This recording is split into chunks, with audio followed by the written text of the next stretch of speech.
Je m'appelle Sonia Robertson. Je suis reconnue par mes pairs en tant qu'artiste. Pour moi, l'art, c'est super important. J'ai essayé de vivre sans, puis je viens bien malheureuse, puis c'est pas long. L'art m'a sauvé la vie plus d'une fois. Puis j'y crois tellement que là, je suis rendue que j'étudie en art-thérapie. Être créatif, ça s'exprime de toutes sortes de façons. Moi, je me souviens que j'étais comme personne, j'étais pas comme les autres quand j'étais jeune. J'étais comme une à part, là, tu sais. J'étais pas quelqu'un qui rentrait dans le moule. Je détonnais parmi les autres. J'étais aussi quelqu'un de très contemplatif. Quand j'avais des tristesses ou quand j'avais besoin, souvent je partais. Puis je m'assoyais, puis je regardais. Il y avait des gros vents sur le lac. Je m'en allais à la pointe chez nous, devant, puis je regardais longtemps les goélands juste se laisser flotter, qui se laissaient flotter. Les goélands, ils volaient contre le vent, puis quand ils arrivaient à pogner le bon vent, ils se tournaient de bord, puis là, ils pognaient de la vitesse, puis ils plongeaient vers le lac avec ça, tu sais, ils se laissaient planer. J'ai un chemin particulier parce que c'est ça, je suis partie de la musique. Quand j'étais jeune, c'était la musique, c'était vraiment la musique. Moi, je pense que si j'aurais été poussée là-dedans, je serais musicienne, tu sais. Puis j'en fais encore de la musique, je suis revenue maintenant vers ça. Pour moi, c'est très important. Surtout du piano, c'est mon instrument préféré.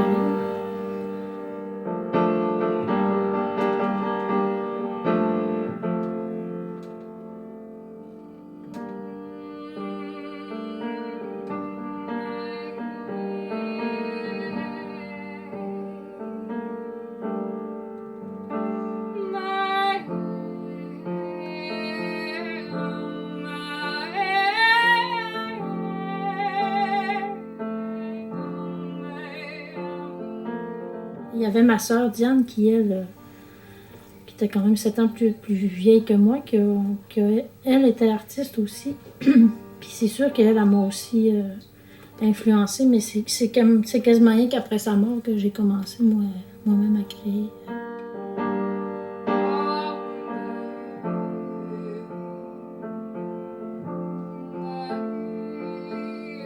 C'était l'expression, parce que l'expression, c'était pas quelque chose de facile là, dans mon milieu. C'était pas quelque chose de, de valorisé, d'exprimer son être ou d'exprimer... Donc c'est sûr que c'était un moyen de le faire. Puis au cégep, je suis allée étudier en photographie. Je n'avais jamais fait, mais je suis allée étudier. Suite à un questionnaire qu'on avait passé à l'école, ce qui avait ressorti le plus fort, c'était la photographie, puis la psychologie. Puis c'est drôle parce que la psychologie, je fais le lien seulement que maintenant avec l'art-thérapie.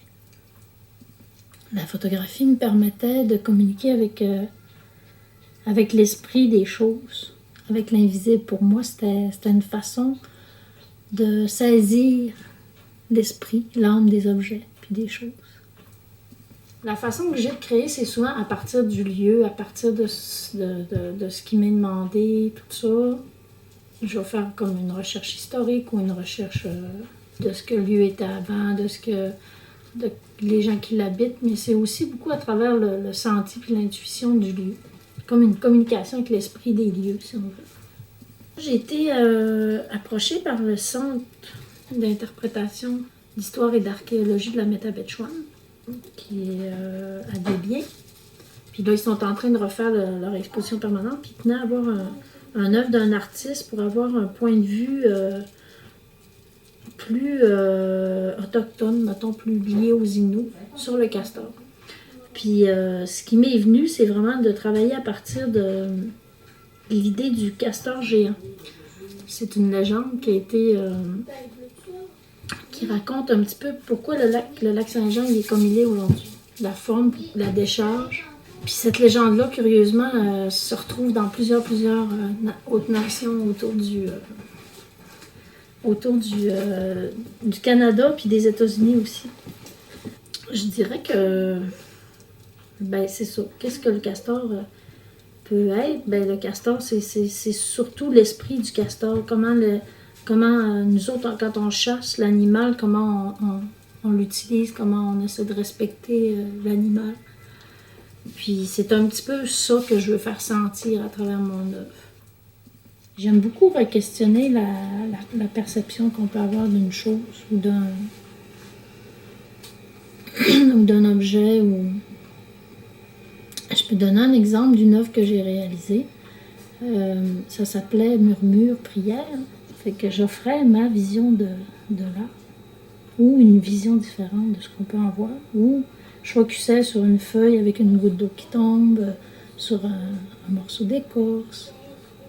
J'aime bien amener les gens à voir autrement. Voir l'invisible ou voir des détails. Puis il y a beaucoup de répétition du geste aussi. Puis ça, ça me vient beaucoup du rapport à l'artisanat, je pense aussi. Parce que répéter le geste, c'est comme une prière. C'est magnifique. Répéter un geste.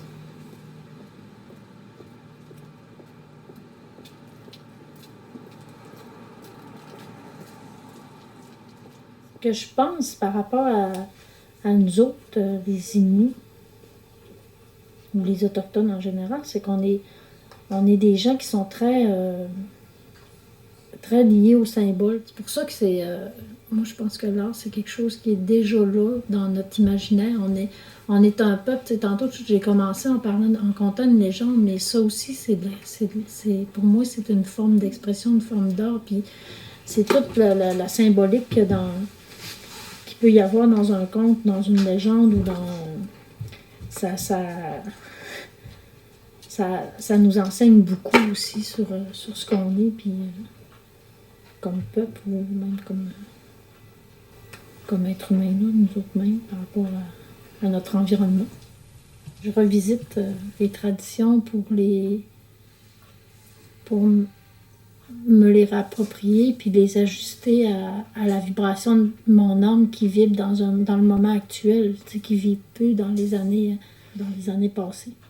Puis dans ce sens-là, je trouve ça important parce que oui, la tradition est super importante parce que moi, elle nourrit carrément toute ma création.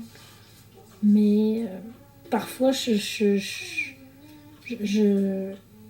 me dis que si on est appelé à re-questionner ce qu'on fait de façon traditionnelle pour l'amener ailleurs, ça ne veut pas dire que c'est meilleur, mais c'est juste, si c'est ça qu'on est appelé à faire, c'est important d'écouter cet appel-là.